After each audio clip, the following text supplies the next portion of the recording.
Chapter 1. An Invitation to Shadows. The letter arrived on the morning of December 30th.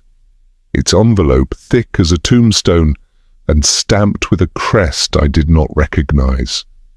Poirot studied it with the intensity of a botanist examining a rare orchid. "Observe the urgency in the penmanship, Hastings," he said, tapping a gloved finger at the jagged script. The crossbar of the T slashes like a dagger. The writer is a man who fears the blade already presses at his throat. He read aloud, "Monsieur Poirot, you will think me presumptuous, but I have heard you possess a singular talent for sniffing out rot before the maggots settle. I require this talent. Tomorrow evening I host a New Year's gathering at Wickham Hall. Among my guests lurks a viper. I cannot name it, but I feel its bite imminent. Attend and name your fee. Refuse, and you may read of my demise in the Times." Alaric Wickham. "Melodramatic," I remarked. "But you're going, of course?" Poirot smoothed his already immaculate tie. "Certainement, a man who compares himself to a corpse is either a fool or a prophet. Lord Wickham, I think, is both." The snow began falling as our train pulled into the little station of Marlow Heath, a frail powder that dusted the countryside like icing sugar. Hercule Poirot, impeccably dressed in his winter overcoat and patent leather shoes, tutted at the flakes settling on his sleeves.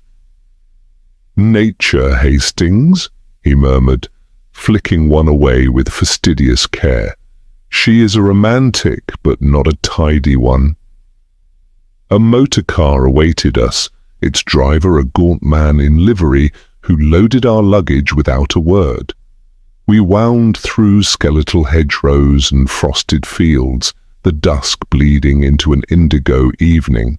Then, quite suddenly, the trees parted to reveal Wickham Hall, a hulking Elizabethan manor, its mullioned windows glowing amber against the encroaching dark.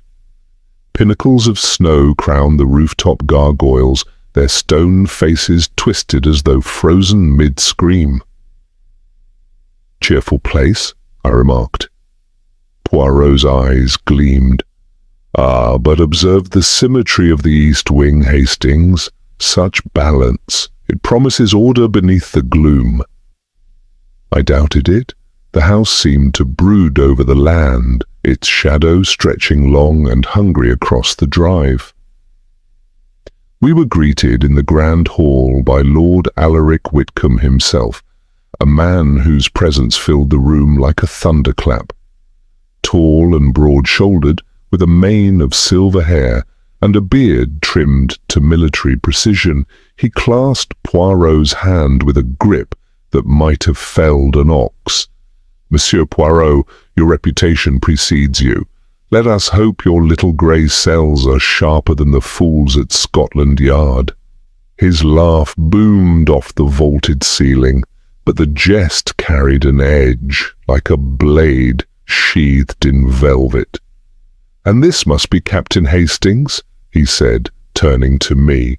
"The chronicler of genius. Tell me, do you ever tire of playing Watson to his Holmes?" Before I could muster a retort, Poirot intervened smoothly. "You flatter me, Lord Wickham, but I sense this is not a social call. Why have you summoned us?" The Baron's smile faded. He gestured to a tapestry depicting a stag hunt, its threads frayed and faded. "Because, monsieur, there are wolves at my door, and one of them," he said, lowering his voice, "intends to make a kill tonight." The party assembled for dinner was a study in contrasts. Lady Seraphina Wickham, our host's wife, glided into the dining room like a wraith, her ivory gown and platinum hair giving her the spectral air of a woman already half a ghost. She could not have been older than 30, her beauty sharp and cold as a diamond, yet when her husband spoke, her fingers tightened around her wine-glass as though she wished to crush it. Dr. Lucian Graves, seated to my left, was a cadaverous man with a nicotine-stained moustache and eyes that darted like startled fish. He spoke little, but when Lord Wickham mentioned his railways, the doctor's fork clattered against his plate. "Your trains," he said thinly, "have a habit of leaving scars, my lord." Miss Genevieve Hartley, the Baron's niece, proved the sole spark of warmth at the table. A vivacious brunette with a laugh like chiming bells, she teased Poirot about his terrifying moustache, then sobered abruptly when her uncle mentioned her recent disinheritance. "A trifling matter," she said, swirling her claret. "Money is such a vulgar motive for murder, don't you think?" Mr. Silas Mercer, a bull-necked industrialist, grunted into his soup. "Speak for yourself, girl. Some of us earned our fortunes." "By swindling widows and orphans, no doubt," purred Mrs. Isabella Vane. The widow, a striking woman in emerald silk, examined Mercer through a lorgnette. "But then, we all have our hobbies." The conversation turned brittle as overstretched wire. Lord Wickham regaled us with tales of his youth, fox hunts, duels, a doomed expedition to the Amazon, while his guests picked at their pheasant like vultures, too sated to feast. Only Poirot seemed untroubled, his chatter of Belgian cuisine and the proper starching of shirts a deliberate counterpoint to the tension. It was Mrs. Vane who first noticed the clock. "How peculiar," she said, nodding at the grandfather timepiece in the corner. Its brass face read 11:55, though my own watch showed 10:30. "Does time bend to your will here, Alaric?" Lord Wickham scowled. "The damn thing's been erratic all week." Trent, his secretary, a ferret-faced young man hovering near the sideboard, jumped as though scalded. Yes, my lord. Fetch Hodges to fix that eyesore before midnight. I won't have the new year rung in by a stammering chronometer." As Trent scurried out, Miss Hartley leaned toward Poirot. "Poor Victor. Uncle's been working him like a pack mule since sacking the butler. I'd say the man's at his breaking point, wouldn't you?" Poirot dabbed his lips with a napkin. "Breaking points, mademoiselle, are where the cracks let in the light." Midnight approached. We gathered in the hall, champagne flutes in hand, as the guests' reflections warped in the ancient lead-light windows. Outside, fireworks bloomed against the sky, crimson peonies and sapphire chrysanthemums that cast fleeting shadows over the room. Lord Wickham raised his glass. "To the future. May it be less tedious than the past." The clock began its dolorous chime. "Bong!" Lady Seraphina flinched. "Bong!" Dr. Graves' hand trembled, sloshing champagne onto his cuff. "Bong!" Mrs. Vane's lips moved soundlessly, her gaze locked on Wickham. "Bong!" At the 12th stroke, the Baron convulsed. His glass shattered against the parquet, sherry pooling like blood around his twitching limbs. Lady Seraphina screamed, a sound of genuine terror, or perhaps relief, as he collapsed, his face contorted in a rictus of agony. Chaos erupted. Mercer bellowed for a doctor. Miss Hartley fainted artfully into a chair. Mrs. Vane pressed a lace handkerchief to her mouth, though her eyes remained dry. Only Poirot moved with purpose. He crouched beside the body, lifted Wickham's wrist, then sniffed the spilled sherry. "Strychnine," he said quietly. "Quick, mon ami, the clock!" The timepiece's hand stood rigid at midnight, but the pendulum hung at an odd angle. As I peered closer, Poirot's gloved finger brushed a bent pinion. "Ah, mais oui, sabotaged! Our killer wished to control time itself." As accusations flew, Poirot knelt to examine the hearth. Amid the ashes lay a half-charred diary page, its surviving words etched like an epitaph. "But the past will bury us all." The clock, now silent, watched over the scene, a sentinel keeping its secrets. Outside, the snow fell thicker, veiling Wickham Hall in white. Somewhere in the east wing, a door slammed, or perhaps it was a gunshot. Mr. Mercer barked orders at the servants, his voice sharp with panic. "Someone fetch the constable, and clear this room. This is a crime scene, for God's sake." Miss Hartley, now revived from her faint, clung to Mrs. Vane's arm, her face pale but composed. "Poor Uncle Alaric," she murmured, though her eyes were dry. "Who could have done this?" Poirot, ever the calm amidst the storm, turned to Victor Trent, who stood trembling near the door. "Monsieur Trent, you will ensure that no one leaves this house until the police arrive. Oui?"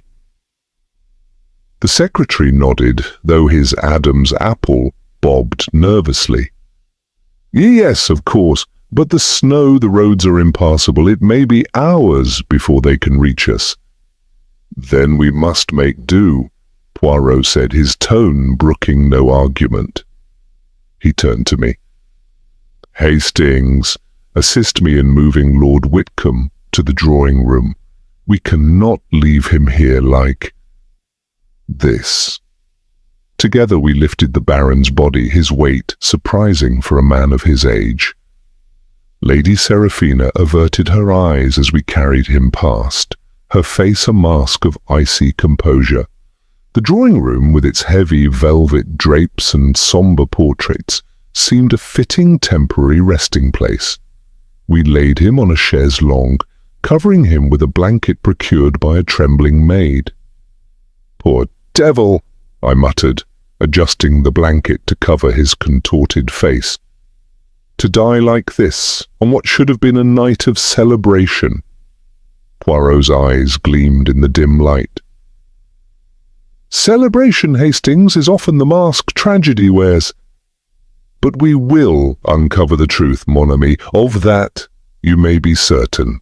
By the time the household had settled, or as much as it could under the circumstances, it was nearly 2 in the morning.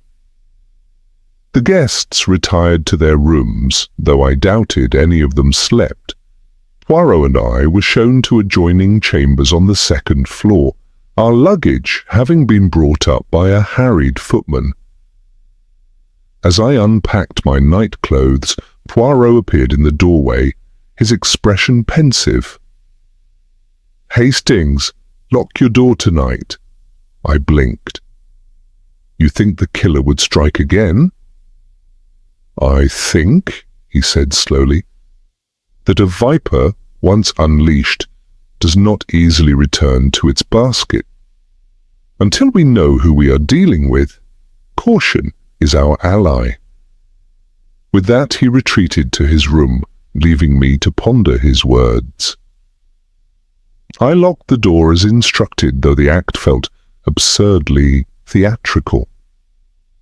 Still, as I lay in the unfamiliar bed, the creaks and groans of the old house seemed to take on a sinister quality. Every footstep in the corridor, every gust of wind against the window, set my nerves on edge. Sleep, when it came, was fitful and haunted by dreams of stopped clocks and shattered glass.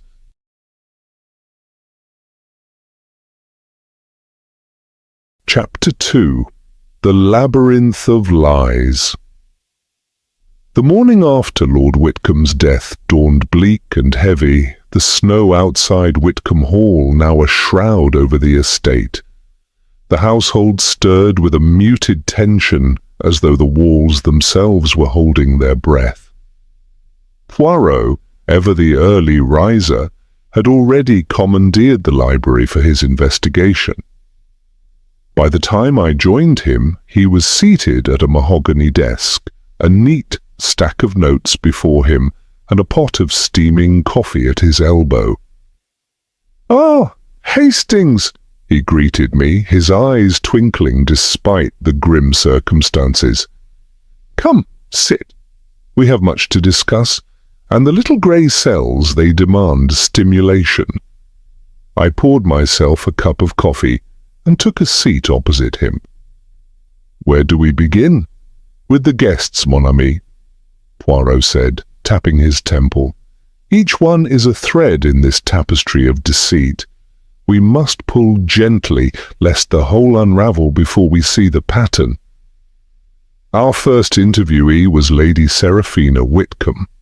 She entered the library with the grace of a swan, though her pallor betrayed a sleepless night. She wore a black dressing gown that swallowed her slender frame, and her platinum hair was swept into a loose chignon. "Lady Wickham," Poirot began, rising to offer her a chair, "thank you for speaking with us. This must be a terrible ordeal for you." She nodded, her hands clasped tightly in her lap. "It is. Alaric was a difficult man, but he did not deserve this." "Difficult in what way?" I asked. She hesitated, her gaze flicking to the fire crackling in the hearth. "Our marriage was not a love match. I was young and he was Alaric. He offered security and I accepted. But in recent months he had grown distant. He spoke of divorce, of cutting me out of his will." Poirot leaned forward, his expression one of polite interest.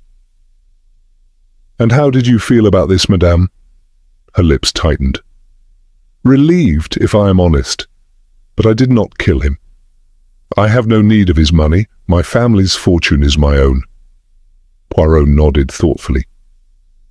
"Thank you, Lady Wickham. You have been most helpful." As she left, I turned to Poirot. "Do you believe her?" He sipped his coffee. "She's hiding something, but whether it is guilt or merely pride, I cannot yet say." Next was Dr. Lucian Graves. The surgeon entered with a scowl, his nicotine-stained moustache twitching as he glared at Poirot. "I hope this won't take long. I have patients to attend to." "Of course, Doctor," Poirot said smoothly. "Please, sit. Tell us about your relationship with Lord Wickham." Graves's jaw tightened. "There was no relationship. He ruined me. His negligence caused a train crash that killed my sister. I lost my license, my reputation, everything." "And yet you accepted his invitation," I pointed out. "I came to confront him," Graves snapped, "to demand restitution." "But I did not kill him. Poison is a coward's weapon." Poirot's eyes narrowed. "And yet, Doctor, strychnine is a substance you would have access to, no?" Graves' face turned ashen.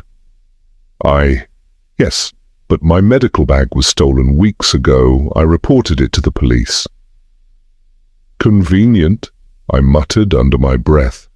Poirot dismissed him with a polite nod. "Thank you, Doctor. We may need to speak with you again." Miss Genevieve Hartley was our third interviewee. She swept into the library with a vivacity that seemed out of place in the sombre atmosphere, her brunette curls bouncing with each step. "Monsieur Poirot, Captain Hastings," she said, flashing a dazzling smile. "How may I assist you?" "Tell us about your uncle," Poirot said, gesturing for her to sit. Her smile faltered. "Uncle Alaric was complicated. He could be charming, but he was also ruthless. When I refused to marry the man he chose for me, He disinherited me, said I was ungrateful. And how did you feel about that? I asked. She shrugged, though her eyes betrayed a flicker of anger. I was furious, of course, but I didn't kill him. Money isn't worth hanging for. Poirot studied her intently. And yet, mademoiselle, you were heard arguing with him last night. Her cheeks flushed. He insulted my mother. I lost my temper, but I didn't poison him. As she left, Poirot murmured, a spirited young woman. But spirit can sometimes lead to recklessness. After the interviews, Poirot led me to the grandfather clock in the hall, its brass face still read midnight, the hands frozen in place. Observe, Hastings, he said, pointing to the pendulum. It is bent, tampered with. The killer wished to control time, to create an alibi. I frowned. But why go to such lengths? Because, mon ami, the killer is clever. They knew the clock would draw attention, that we would focus on the stopped hands and miss the true clue. Which is, he smiled enigmatically. Patience, Hastings, all will be revealed in due time. As we returned to the library, I noticed something glinting beneath the sofa. Retrieving it, I held up a silver cufflink engraved with the initials S.M. Silas Mercer, I exclaimed. Poirot took the cufflink, examining it closely. Perhaps, but let us not jump to conclusions. Initials can be misleading. But Mercer was arguing with Wickham last night, I protested. Miss Hartley saw him. Indeed, Poirot said, his eyes twinkling. But Miss Hartley is not the most reliable witness. None. She has her own secrets to hide. Our final interviewee was Mrs. Isabella Vane. The widow entered with a regal air, her emerald silk gown rustling softly. She took a seat by the fire, her lorgnette dangling from a chain around her neck. Mrs. Vane, Poirot began, thank you for speaking with us. You were acquainted with Lord Wickham for many years, oui? She nodded, her expression unreadable. We were engaged once, but he abandoned me to marry a wealthier woman. I thought I had put it behind me, but seeing him again, it stirred old wounds. And yet, you accepted his invitation, I said. She smiled faintly. Curiosity, Captain Hastings. I wanted to see what had become of the man who broke my heart. Poirot leaned forward. And what did you see, madame? Her smile faded. A man haunted by his past. He spoke of making amends, of righting old wrongs, but I did not believe him. And now... She spread her hands. Now it is too late. As she left, Poirot turned to me. A woman of contradictions, Hastings. She mourns him, yet she does not grieve. By the end of the day, the library was a maze of notes and theories. Poirot sat at the desk, his fingers steepled, his expression one of intense concentration. What do we know, Hastings? He asked. We know Lord Wickham was poisoned with strychnine, I said. We know the clock was tampered with, and we have a cufflink with the initials as M. We also know that nearly everyone at the party had a motive to kill him.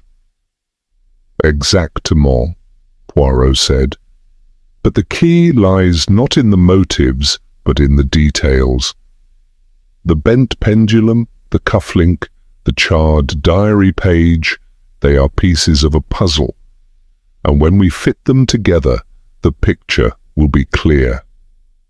As the fire crackled in the hearth, I felt a shiver of anticipation. The game was afoot, and Poirot was in his element. Chapter 3. Blood on the Frost. The dawn crept over Wickham Hall like a thief, its pale light glinting off the frost-kissed grounds. I awoke to the sound of distant shouts, a stable boy's panicked cries slicing through the morning stillness. Poirot, already dressed and peering out the window with the intensity of a hawk, turned to me. "Vite, Hastings! The game advances!" We followed the commotion to the frozen lake, its surface veined with cracks like shattered glass. Near the boathouse, a cluster of servants huddled, their breath curling into the frigid air. The stable hand, a gangly youth named Tom, stood trembling at the door, his face the color of curdled milk. I only came to fetch the ice cutters," he stammered, pointing a shaking finger inside. "Then I seen him just lying there." Poirot brushed past him, and I followed, my stomach tightening. Victor Trent lay sprawled on the boathouse floor, his head caved in by a vicious blow. Blood stained the wooden planks beneath him, dark and congealed. A rusted fireplace poker lay nearby, its handle flecked with crimson. "Mon Dieu," Poirot murmured, crouching to examine the wound. A crime of passion, this. No calculation, only rage. I forced myself to look away, focusing instead on the surroundings. Shelves of rotting fishing tackle lined the walls, and the scent of mildew clung to the air. Trent's overcoat hung neatly on a hook, its pockets turned inside out. "Robbery?" I ventured. Poirot shook his head. "None, a ruse. Observe." He lifted Trent's right hand, the fingers stiff with rigor mortis. "His signet ring remains. A thief would have taken it." He plucked a small, leather-bound notebook from Trent's breast pocket. Its pages were filled with cryptic symbols, numbers, initials, and dates. "A cipher," Poirot said, eyes gleaming. "How provocative." Back in the library, Poirot spread the notebook on the desk, his nimble fingers tracing the coded entries. Lady Seraphina, Dr. Graves, and Silas Mercer lingered in the hall, their whispers sharp as knives.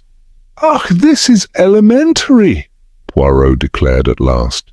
"The numbers correspond to sums of money, the initials recipients of bribes."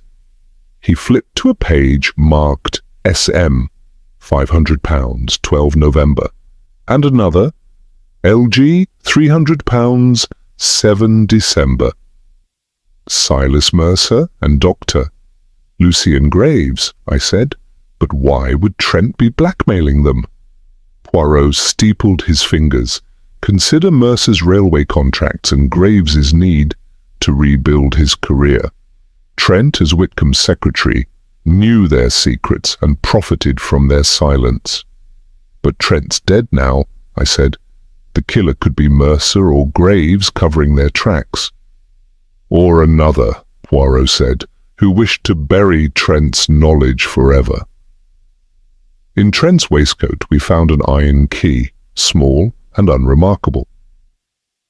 Poirot held the iron key aloft, its teeth catching the cold blue gleam of dawn. "A puzzle, Hastings. Small, unremarkable, yet most consequential, I suspect."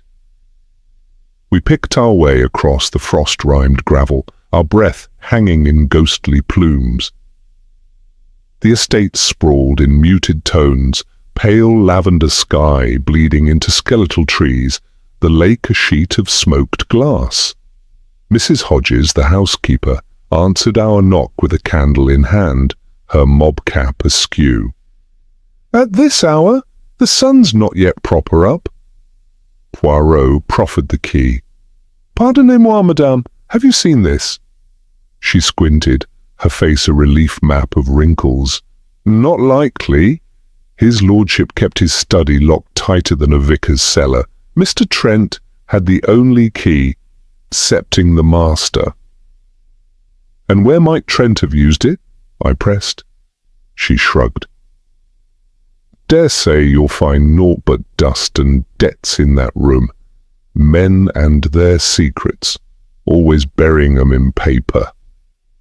In the study, dawn's feeble light seeped through the drapes. Poirot circled the desk like a terrier at a rat hole, pausing at the bust of Caesar. "Observe, Hastings. This marble fellow sits crooked. A man of Lord Wickham's fastidiousness would never allow such disorder." He lifted the bust, revealing a keyhole beneath. The iron key slid home with a click. The drawer yawned open, exhaling the scent of cedar and decay. Beneath ledgers detailing railway profits lay a bundle of letters, their ribbon the faded red of old blood. Poirot read aloud, "My dearest Alaric, each moment apart is an eternity. When may we meet again? Your wife grows suspicious, and I fear—" The signature was torn away. "Love letters," I said, "but not to Lady Seraphina." Poirot's gaze drifted to the window, where Lady Seraphina stood alone in the garden, her black gown stark against the snow. "Au contraire, Hastings, the handwriting matches hers." I stared. "But she's his wife. Why write clandestine notes?" "Because," Poirot said softly, "they were not meant for Lord Wickham." We reconvened in the drawing-room, the guests arrayed like actors awaiting their cue. Lady Seraphina clutched a handkerchief, her composure fraying. Dr. Graves reeked of brandy, and Mercer paced like a caged bear. "2 murders," Poirot announced, "but 1 killer?" "Non. Lord Wickham's death was calculated, strychnine, a sabotaged clock. Trent's was impulsive, brutal, yet they are connected by fear." Miss Hartley leaned forward, her voice trembling. "Fear of what?" "Of secrets unearthed." Poirot held up the ledger. "Monsieur Mercer, you paid Trent £500 in November. For what?" "To hide your bid rigging on the Northern Railway." Mercer's jowls quivered. "Lies! That snivelling worm extorted me." "And you, Dr. Graves," Poirot continued, "paid £300 to conceal your sister's death certificate. A flawed brake design, one your employer," he nodded at Mercer, "approved to cut costs." Graves lunged at Mercer, fists raised. You knew the brakes would fail." Poirot stepped between them. "Assez. This quarrelling aids only the killer." Later, I found Poirot in the conservatory, studying a withered rosebush. "The letters, Hastings, they are the key. Lady Seraphina's lover is among us." "But who?" He plucked a dead bloom, crumbling it in his palm. "Who stands to gain from Wickham's death?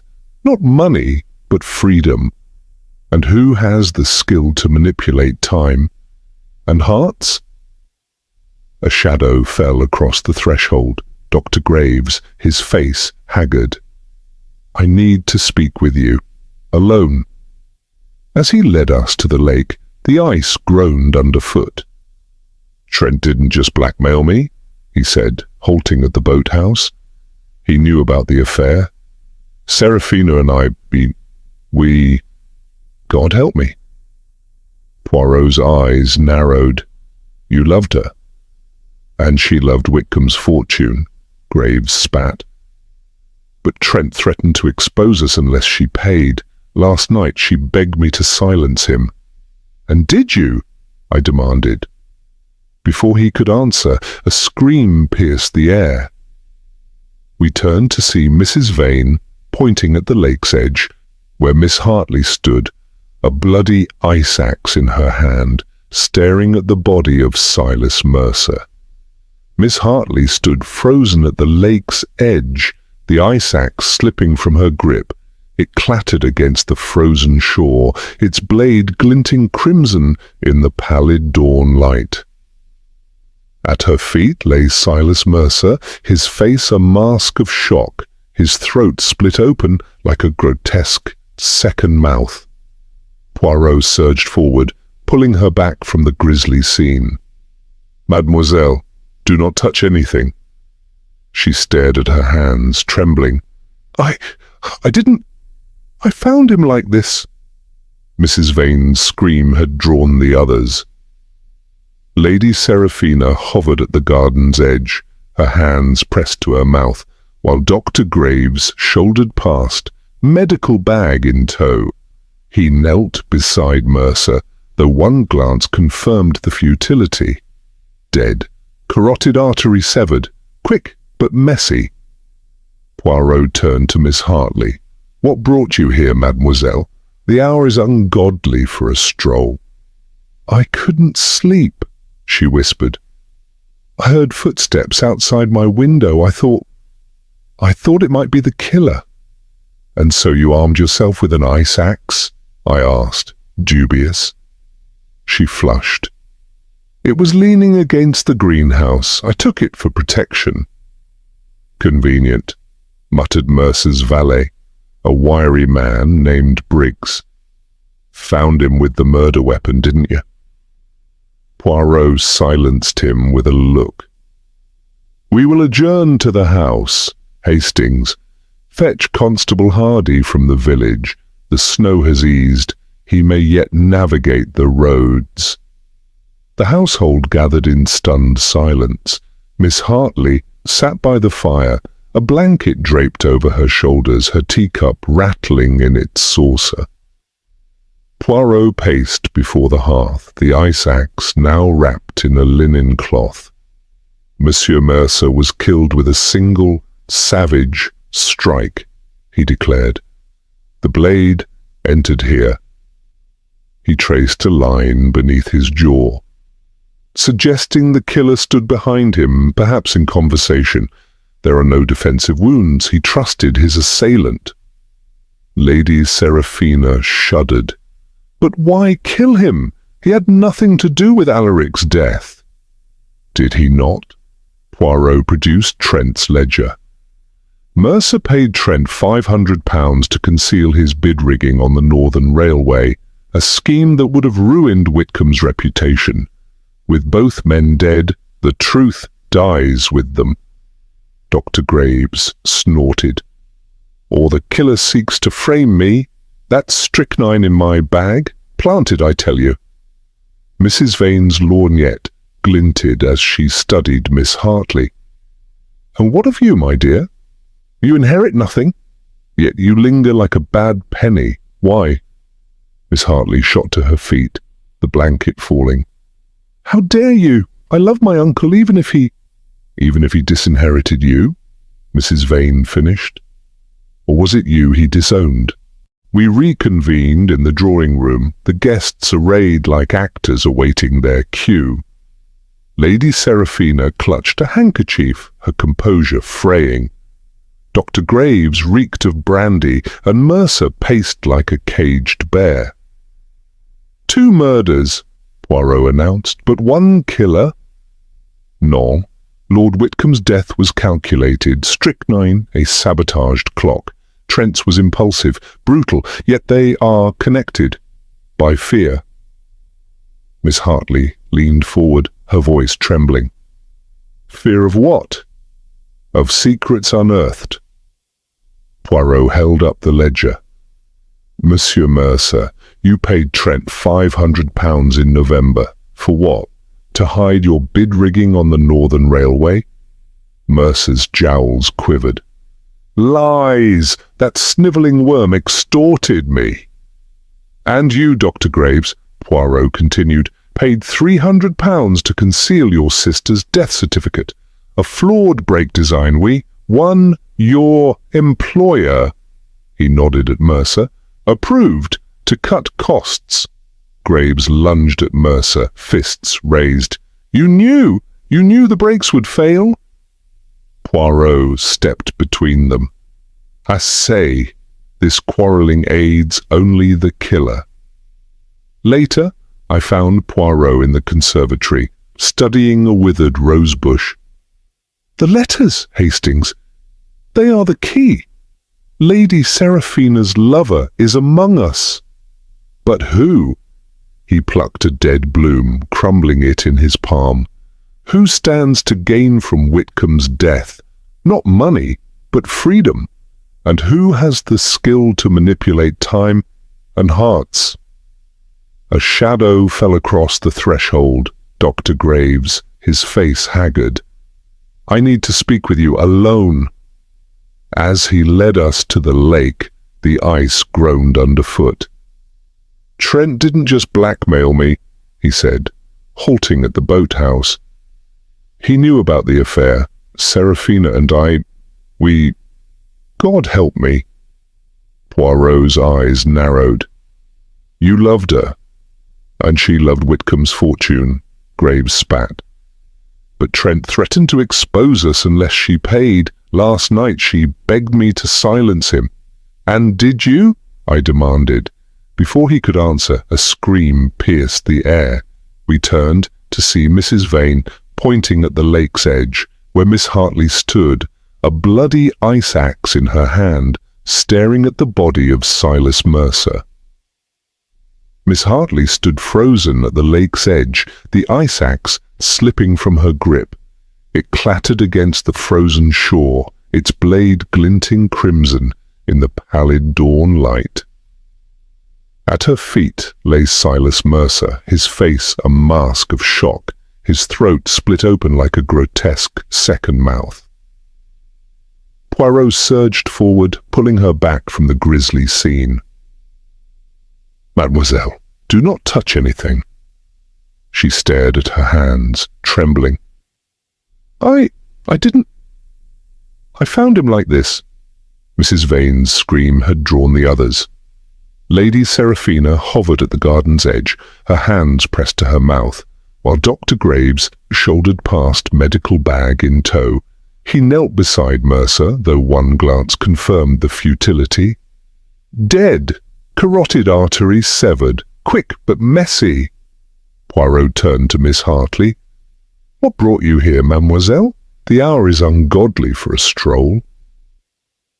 "I couldn't sleep," she whispered. "I heard footsteps outside my window. I thought it might be the killer." "And so you armed yourself with an ice axe?" I asked, dubious. She flushed. "It was leaning against the greenhouse. I took it for protection." "Convenient," muttered Mercer's valet, a wiry man named Briggs. "Found him with the murder weapon, didn't you?" Poirot silenced him with a look. "We will adjourn to the house. Hastings, fetch Constable Hardy from the village. The snow has eased. He may yet navigate the roads."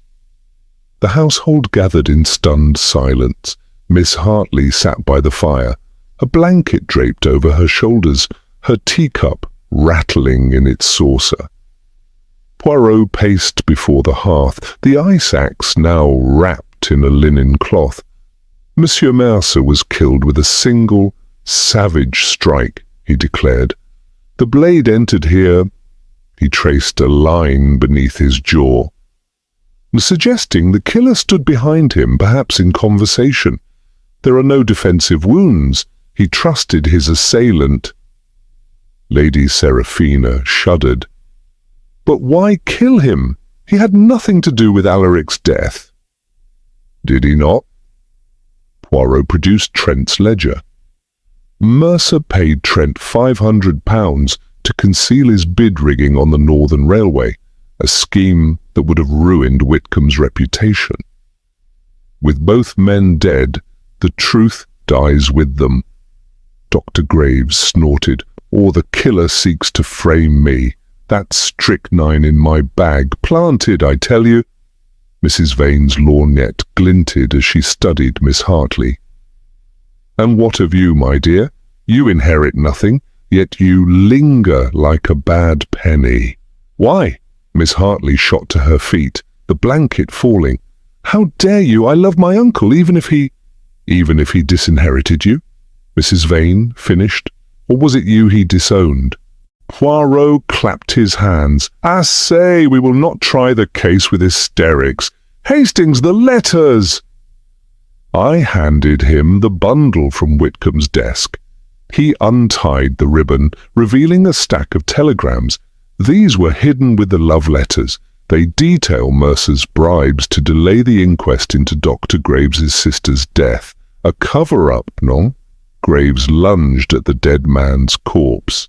"You bastard! You knew the brakes were faulty. You let her die?" Poirot barred his path. "Control yourself, Doctor. Vigilante justice aids no one." Later, as Constable Hardy took statements, Poirot examined the ice axe. "Observe, Hastings. The blood is fresh, but the rust here," he pointed to the handle, "suggests it was taken from the greenhouse days ago. Premeditation.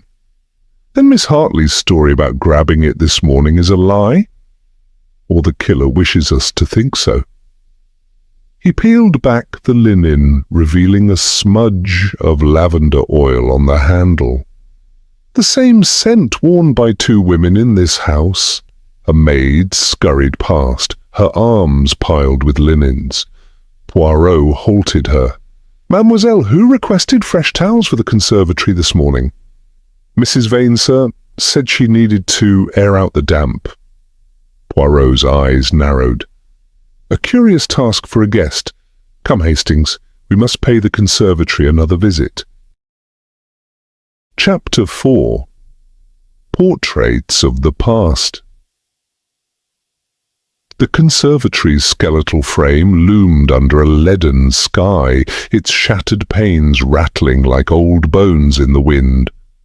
Poirot picked his way through the debris of Wickham Hall's forgotten grandeur, a cracked sundial, a fern strangled by ivy, while I trailed behind, my breath fogging the frost-bitten air. "A mausoleum of memories, Hastings," he murmured, pausing before a shrouded easel. "And here I think we shall find the key to 2 murders. He pulled the dustcloth free, revealing a portrait of a young woman with storm-grey eyes and auburn hair. The inscription on the gilded frame read, "Eleanor Standish, 1898. "Mrs. Vane's twin?" I said, though the truth struck me even as I spoke. "Her younger self," Poirot corrected. "Lord Wickham's first fiancée, presumed drowned, but very much alive. Come, we must invite her to revisit the past."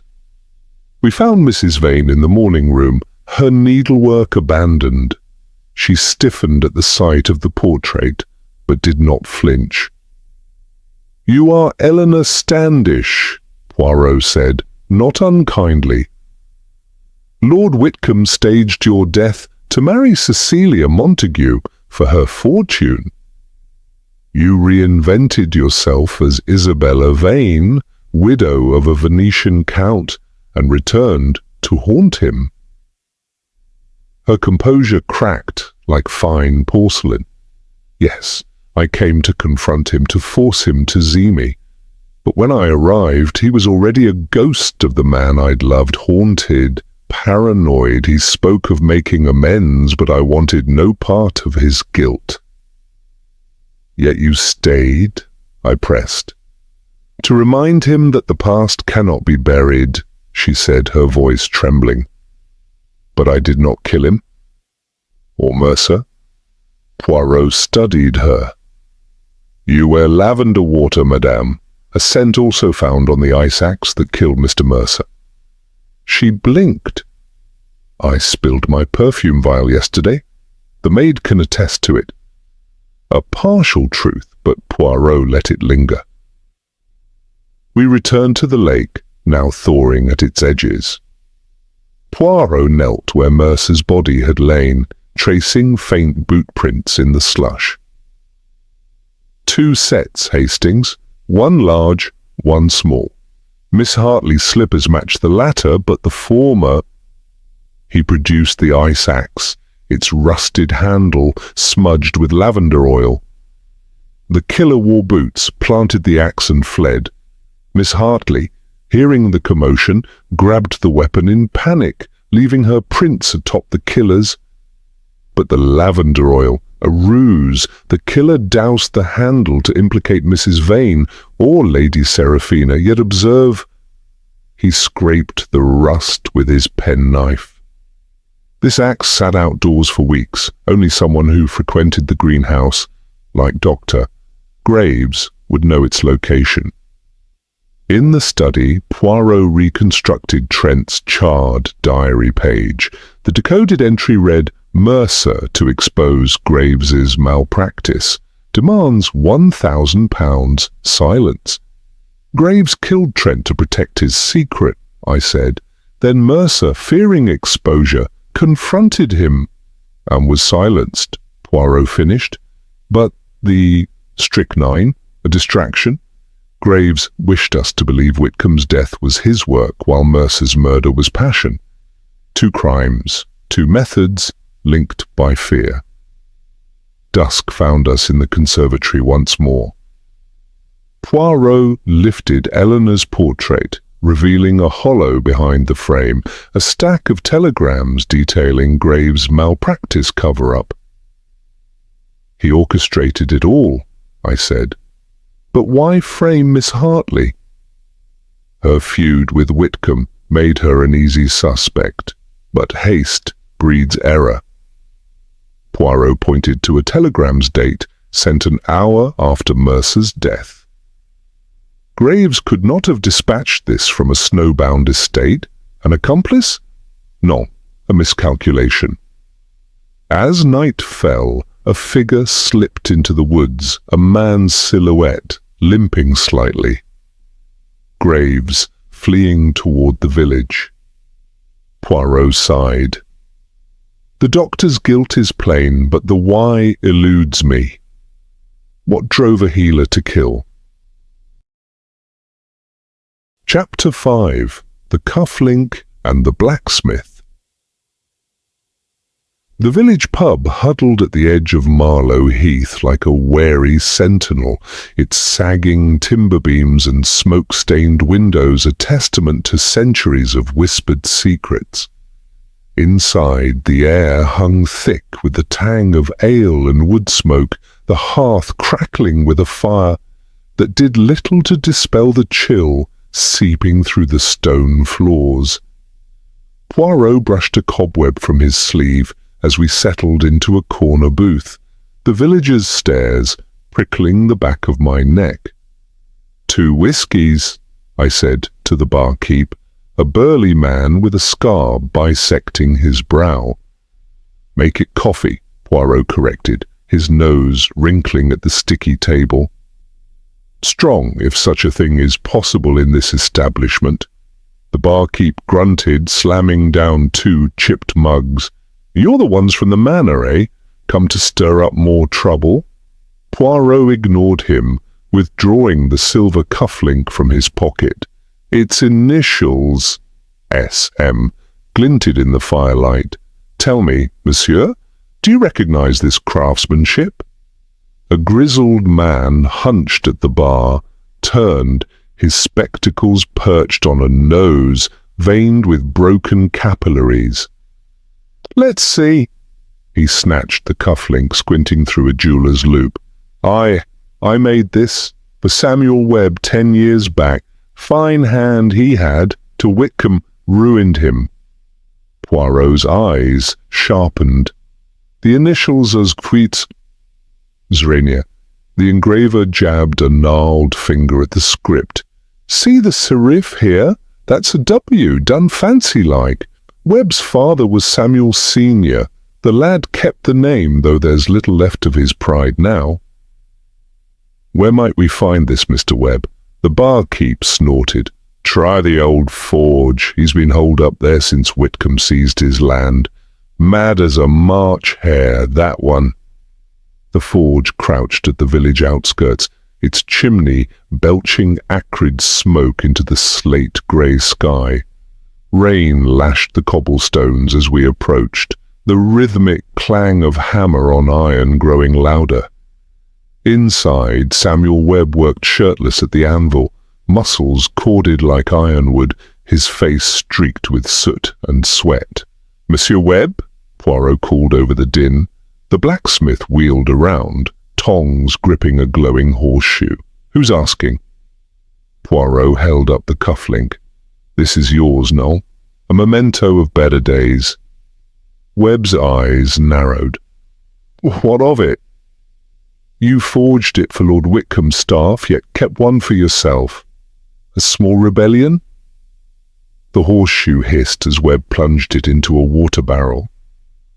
"A reminder of what he took from me." Poirot stepped closer, his voice low. "You tampered with the Manor's clock, bent the pendulum. Why?" Webb's laugh was a dry rasp. To watch him squirm, every chime a little torment. "But I didn't kill him. Death's too kind for the likes of him." "And the cufflink?"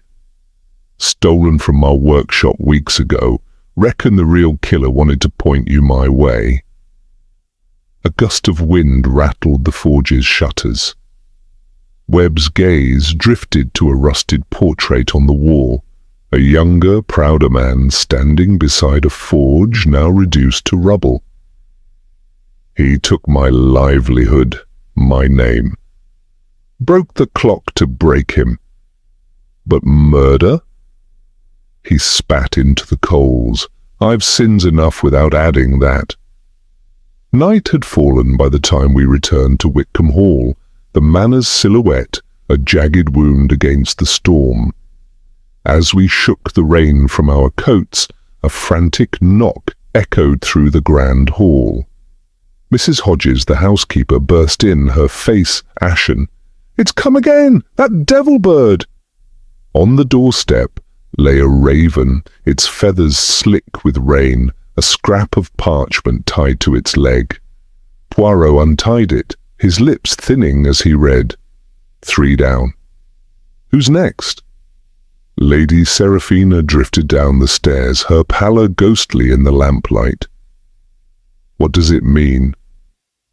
"It means," Poirot said quietly, "our killer is not yet finished." In the study, Poirot spread the note beside the cufflink and a sketch of the sabotaged pendulum. Webb's confession explains the clock but not the poison, and this, he tapped the raven's message, suggests a mind fond of theatrics. "Could Webb have an accomplice?" I ventured. "None. His hatred is solitary, like his forge, but the cufflink thief knew his history and ours." Rain drummed the windows, each drop a metronome counting down to the next tragedy. Somewhere in the house a floorboard creaked. Poirot's eyes gleamed. "The killer plays a game, Hastings, and we are the pawns." Chapter 6. The Forgotten Heir. The solicitor's office in Lincoln's Inn was a relic of another era, its oak-panelled walls steeped in the musty scent of yellowed parchment and beeswax. Poirot and I had taken the early train to London, and as we stepped inside, dust motes pirouetted in the thin shafts of afternoon light filtering through grimy windows. A grandfather clock loomed in the corner, its pendulum slicing the silence with a relentless tick-tock. I shifted uncomfortably in a horsehair chair, its prickling upholstery a far cry from the plush comforts of Wickham Hall. Mr. Reginald Thorne, the solicitor, adjusted his pince-nez with ink-stained fingers, his voice quavering as if the weight of the law itself pressed upon him.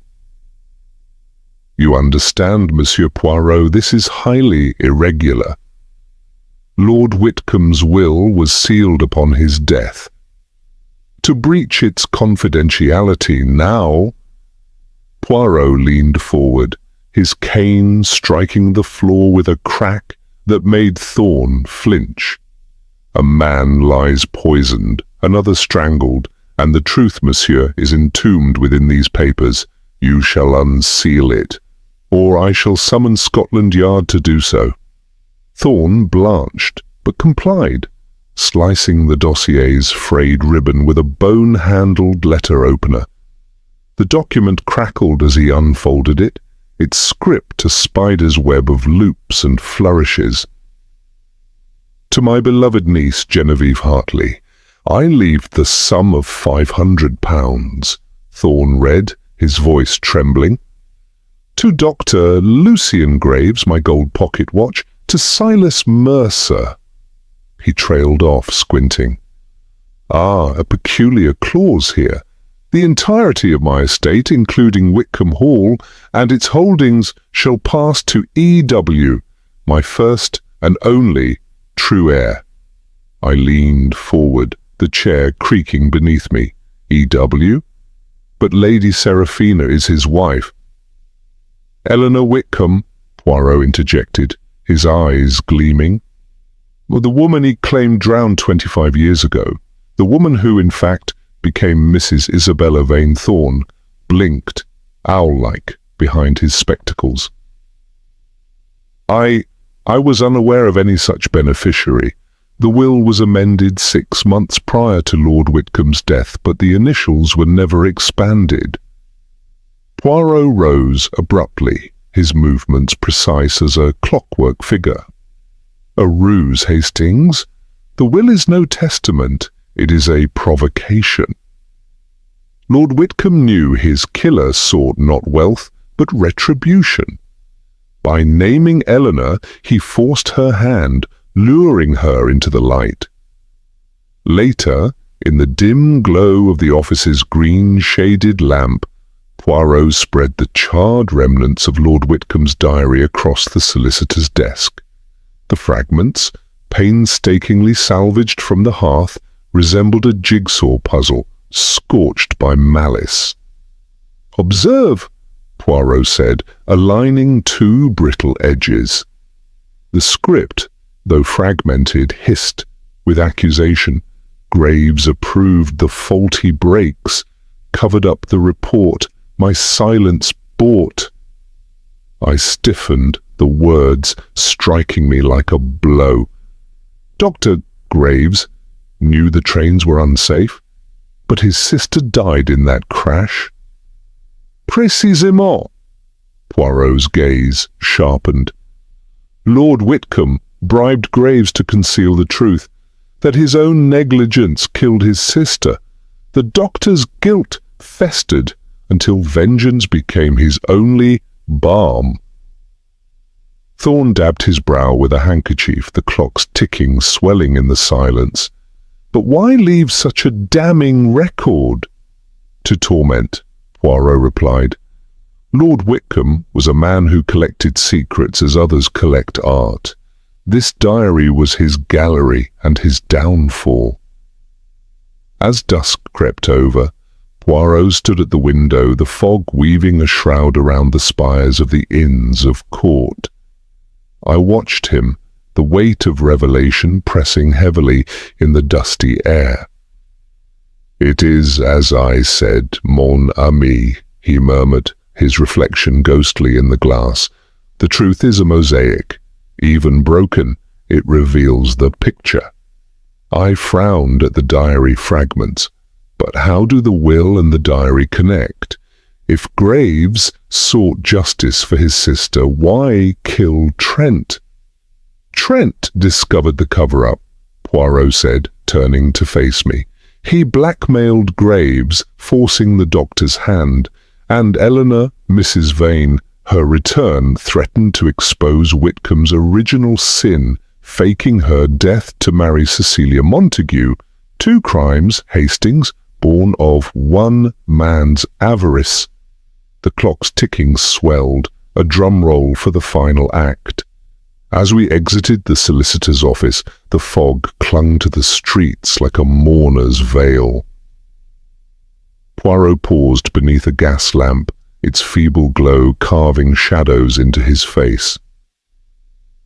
"You are troubled, Hastings." "It's the cruelty of it all," I said. "Wickham manipulated everyone, Graves, Mrs. Vane, even his own niece." What kind of man orchestrates his own destruction? Poirot's cane tapped the cobblestones. A man who believes himself untouchable, but pride, mon ami, is the anvil upon which all hubris is shattered. Chapter 7. The Unmasking. The storm outside raged with a fury that rattled the ancient timbers of Wickham Hall. Rain lashed against the windows like 1,000 accusing fingers, and the wind howled through the chimneys, an eerie accompaniment to the tension that thickened the air inside the dining room. The guests, now prisoners in this decaying manor, sat huddled in uneasy silence as the grandfather clock, restored to its proper function, struck the hour. Poirot stood at the head of the long dining table, his hands clasped neatly before him, his small frame exuding an air of quiet authority. His sharp green eyes swept over the assembled company, pausing for just a moment longer on each face, as if peeling back their secrets layer by layer. I sat beside him, my nerves taut with anticipation. I had seen this before, this slow, deliberate build-up before the final blow. Poirot took a measured breath before speaking. "Mes amis, the time has come for truth." A murmur rippled through the room. Miss Hartley's fingers tightened around the lace kerchief she held in her lap, while Lady Seraphina, pale as the storm-racked sky outside, kept her gaze fixed on the candlelight trembling in its sconces. Mrs. Vane, ever composed, sat with her hands neatly folded, her expression unreadable. "3 men have died," Poirot continued, his voice a measured cadence. "Lord Wickham, whose life was ended by a carefully measured dose of strychnine. Victor Trent, bludgeoned with an ice axe in the boathouse. And Silas Mercer, his throat cut at the edge of the frozen lake." I saw Lady Seraphina flinch at the words, though she said nothing. "There has been much misdirection," Poirot went on, his voice sharper now. "And yet the facts, they do not lie. Let us examine them one final time." He turned, pacing toward the hearth, his hands behind his back. "The poisoning of Lord Wickham was not an impulsive act," he said. "No, it was methodical, precise. It required knowledge of both chemistry and human physiology." His eyes locked on to Dr. Graves, who met his gaze unflinchingly. "Strychnine, mes amis, is a poison of great cruelty," Poirot continued.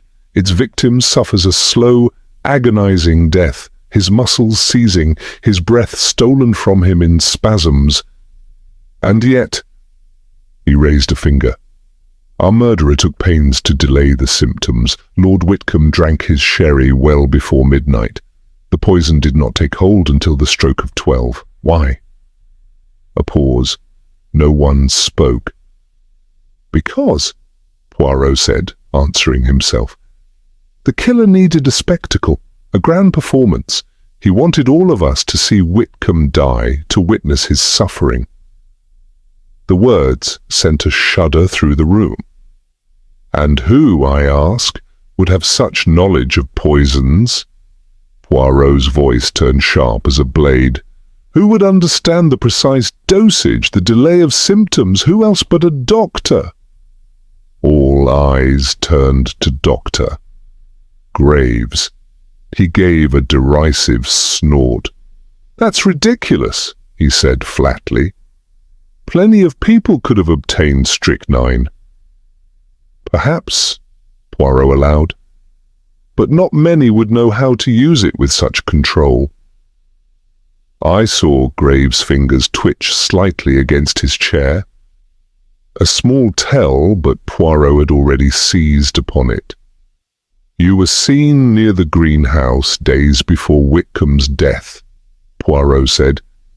You claimed you were gathering shears for the roses, and yet...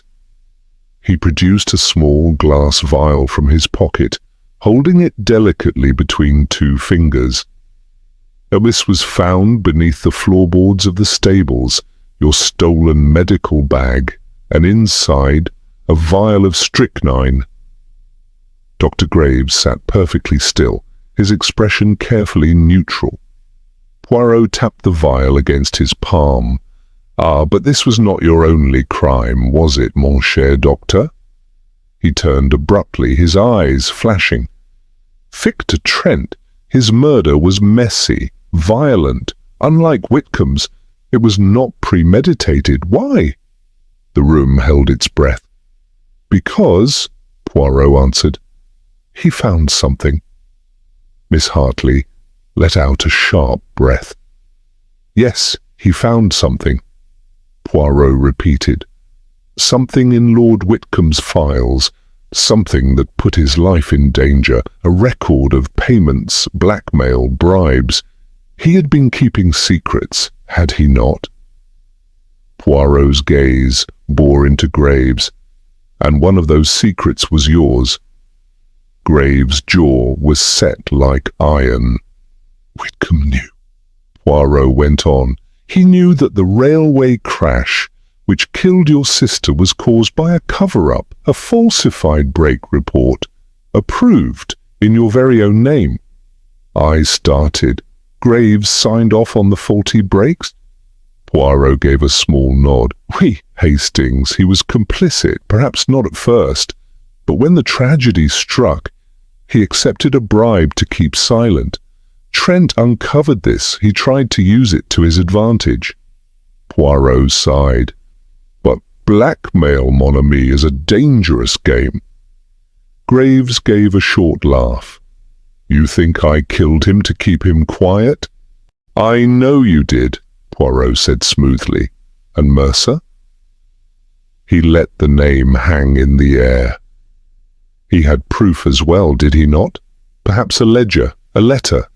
Whatever it was, he became a threat, and so you dealt with him as well. Silence. Graves shook his head, but I could see the stiffness in his shoulders. Poirot knew it too.